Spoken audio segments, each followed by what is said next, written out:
Oi, eu sou a Ana. Eu tô aqui hoje de novo com o Marcelo e a gente hoje vai falar um pouquinho de mais algumas coisas no Mecânica de Mestre. E aí, Marcelo, como é que estamos hoje? Quais são nossos tópicos?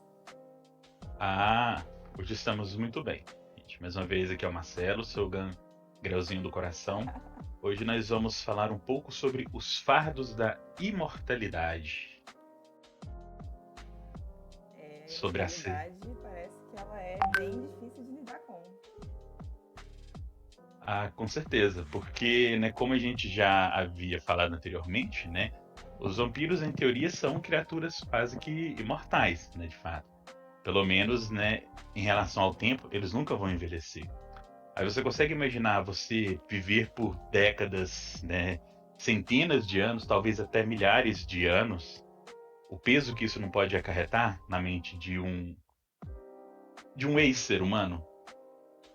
Que ainda pensa muito, querendo ou não, e tem muito apego e afetos voltados para suas questões de humanidade, né? Então, querendo ou não, ele ainda tem toda a questão com família, com amigos, com afetos, com objetos materiais, a questão de querer manter isso e não seguir o ritmo natural da vida, né? Não ter um momento de morte ali depois de tantos anos e ter que ter um momento de desapego com família, com amigos, um momento que você percebe que eles vão perceber que você não vai envelhecer mais e você ter que fazer esse distanciamento, são questões que mexem com a psique humana de uma forma, obviamente, que embora as criaturas que a gente jogue com não são mais humanas, são questões a se pensar quando você está jogando com elas, e principalmente em jogos de tão longa duração, de tão longa distância.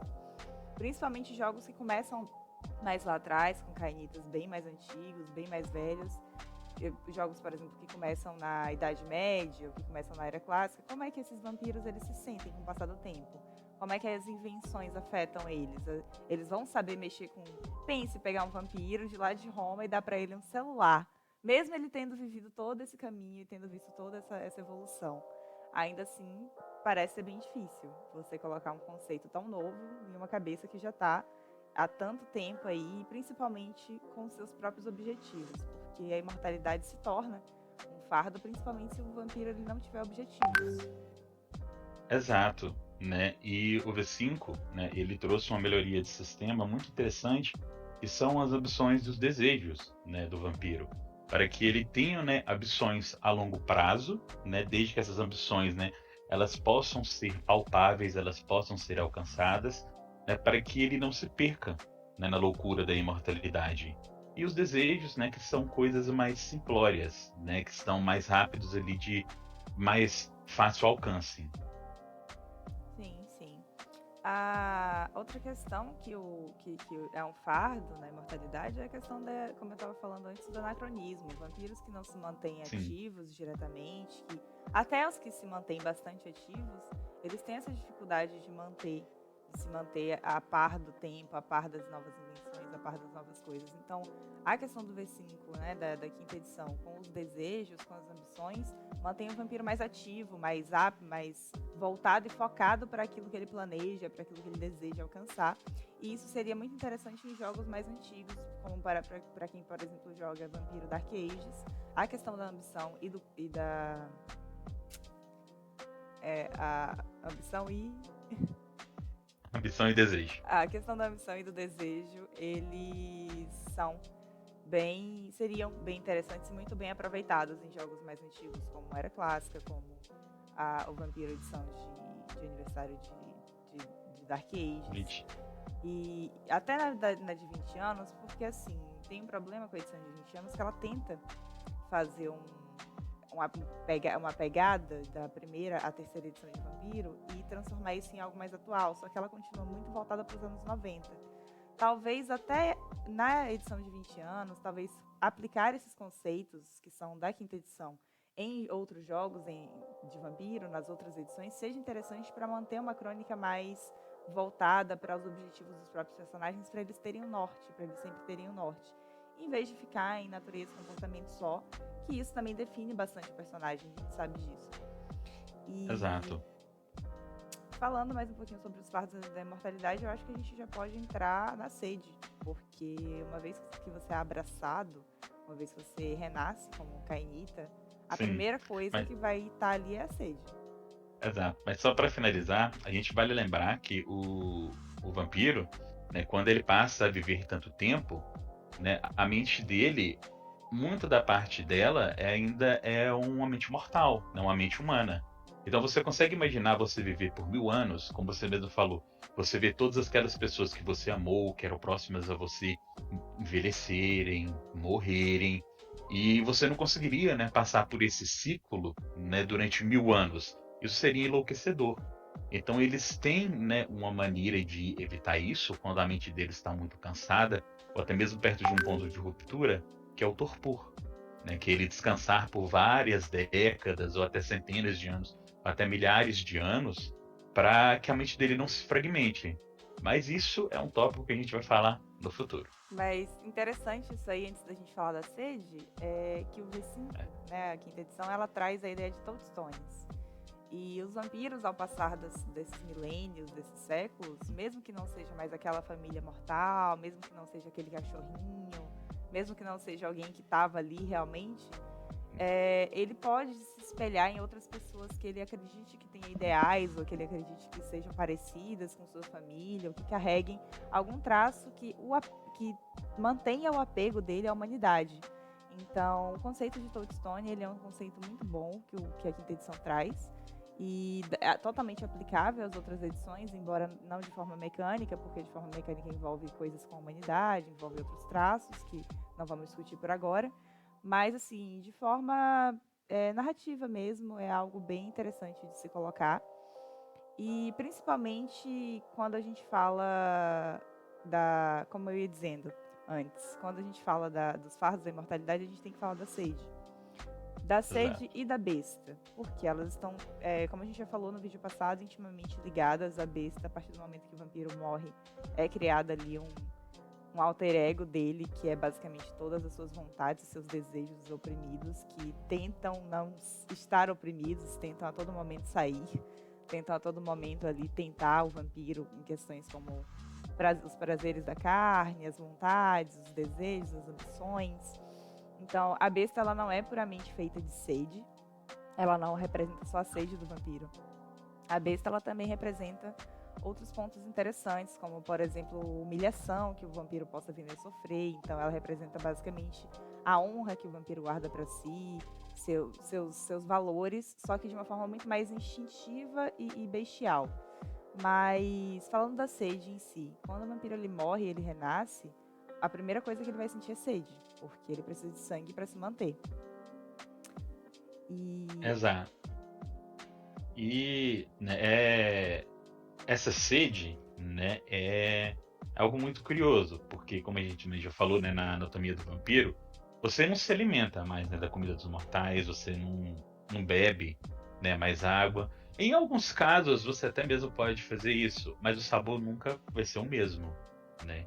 Então você vai praticamente passar a ser uma sanguessuga, né? Uma sanguessuga gourmet, né? Vamos brincar um pouquinho. Mas é porque a sede, né, faz parte, como você mesmo falou, do instinto, né, da besta, que muitas vezes é visto como um animal, né, que tem um instinto básico de comer, né, de dormir, né, ou então de fugir, ou até mesmo lutar. lutar.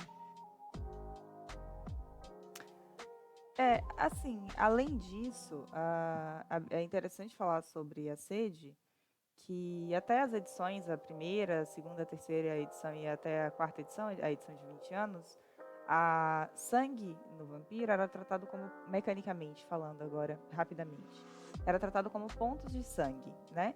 E esses pontos de sangue Exato. representavam a quantidade que o seu vampiro tinha de sangue no seu organismo. Então, se você estava com toda a sua pool, né, todos os seus pontinhos de sangue cheios, você não tinha fome.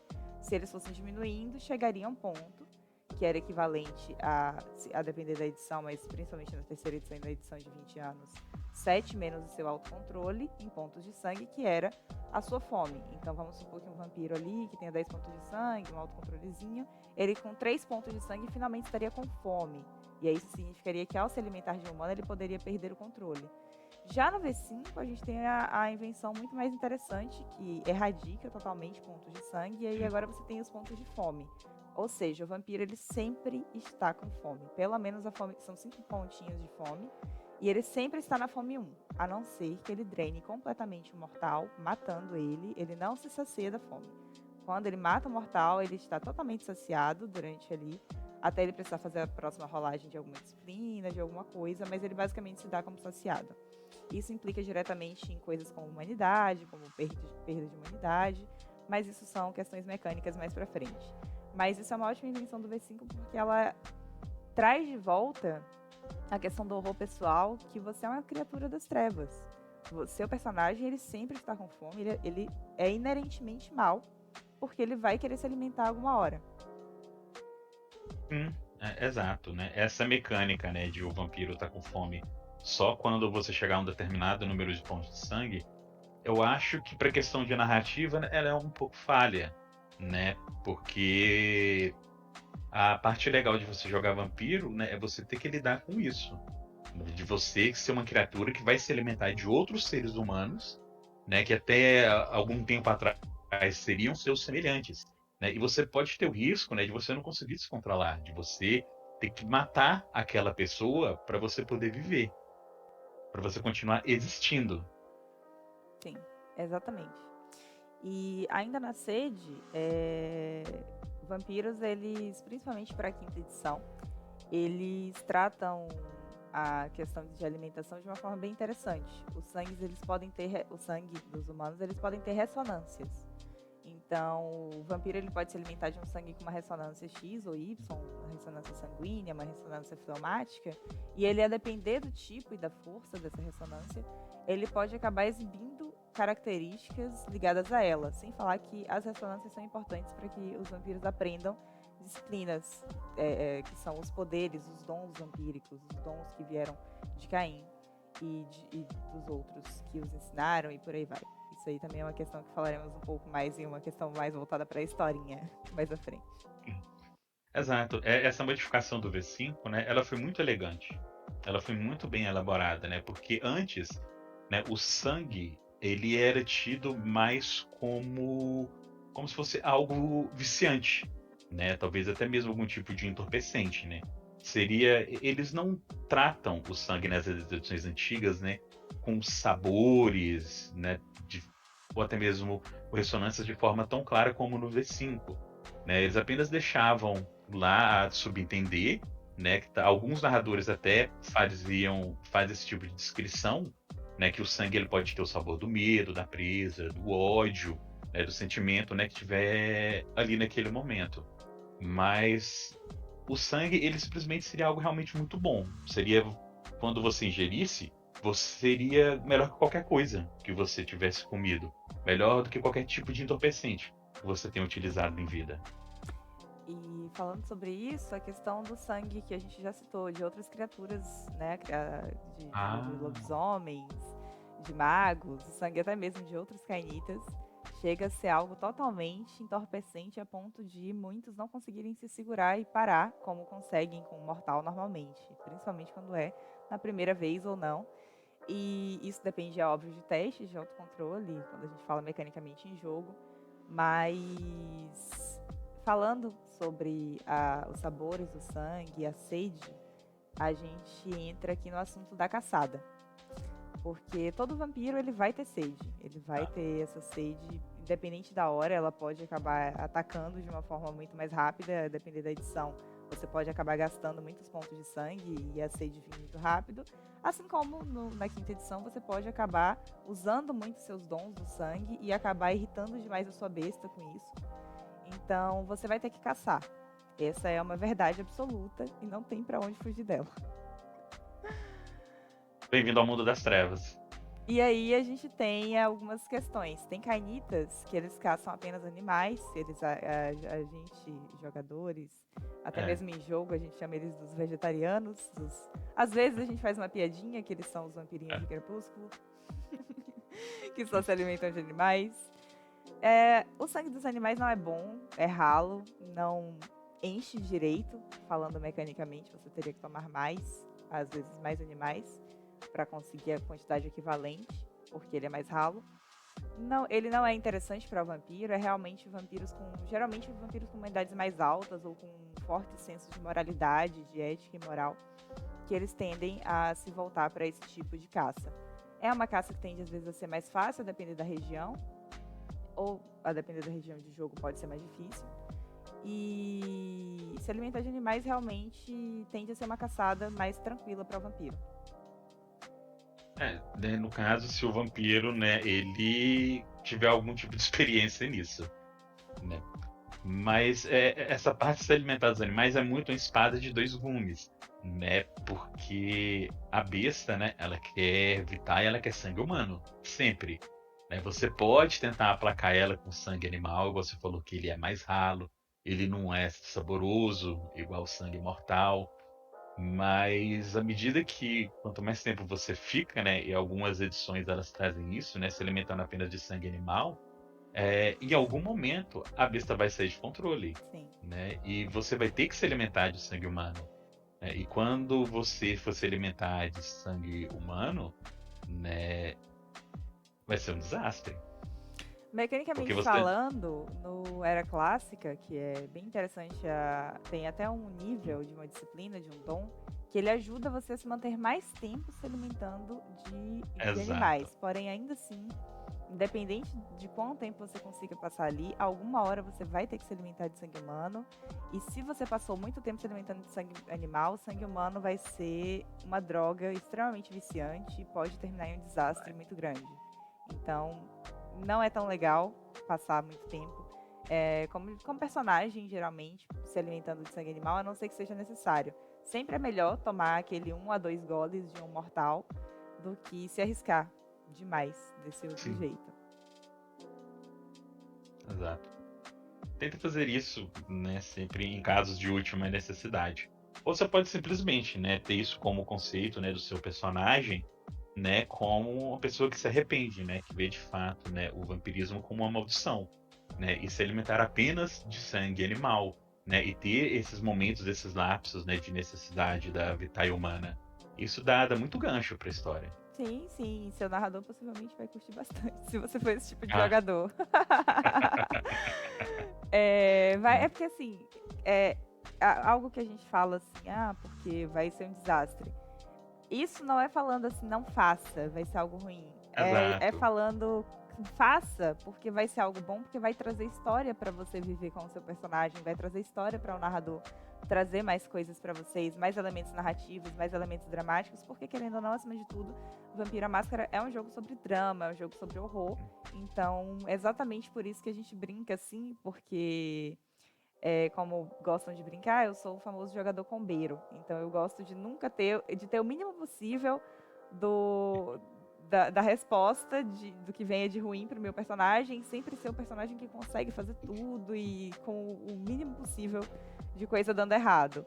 Mas ainda assim, eu reconheço como mestre, reconheço como jogadora que os momentos dramáticos eles são os melhores e por mais que você tente fugir deles com uma ficha otimizada, com uma história revisada e re-revisada e re-revisada 5.000 vezes, a melhor hora é a hora que o seu personagem entra em frenesi, quando você não esperava que ele entrasse.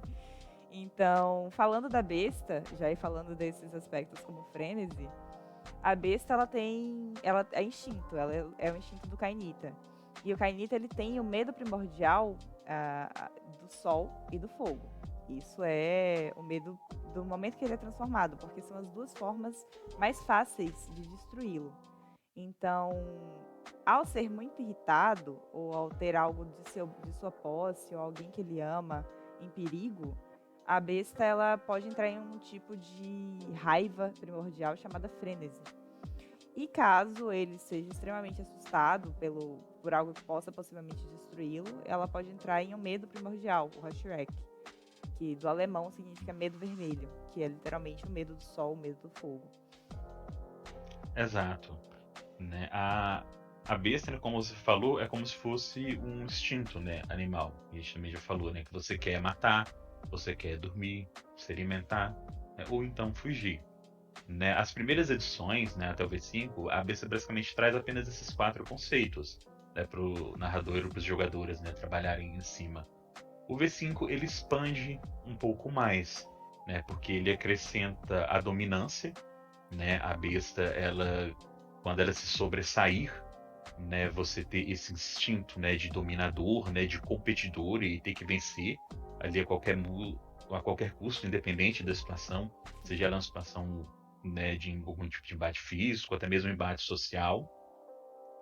E também traz as compulsões, né? Que são as compulsões específicas de clã, né, que isso fica muito atrelado, né, às origens de cada um deles. Sim. Mas esses detalhes das compulsões é um tópico mais extenso, vamos deixar mais para frente. Mais pra frente.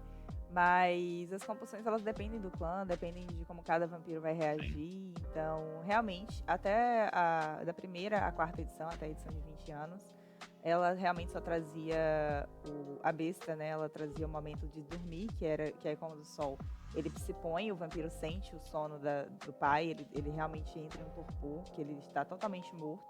E quando o sol se põe, ele acorda nesse momento para a noite. Ela trazia também a fome, que a besta ela fica ali também arranhando a fome, o medo primordial, né, o Rorschach, e o frenesi, que é a raiva, um momento de sede extrema, um momento de surto do Cainita em relação a qualquer tipo de coisa que possa estar deixando ele extremamente incomodado. E no V5 é muito interessante adicionarem as duas novas, tanto a compulsão quanto a dominância, porque isso traz mais efeitos dramáticos, traz mais momentos dramáticos para a história e mais ganchos, principalmente. Mas eu acredito que por hoje seja só. E eu espero que vocês tenham curtido o nosso videozinho até aqui. Se você curtiu, lembra de deixar seu like, de se inscrever no canal. E a gente está aqui trazendo para vocês mecânicas de mestre todo domingo. E não se preocupem que a gente ainda está falando de sistema, mas as mecânicas vão chegar. E quando elas chegarem, elas vão chegar. Bom, obrigada a quem assistiu até aqui e valeu!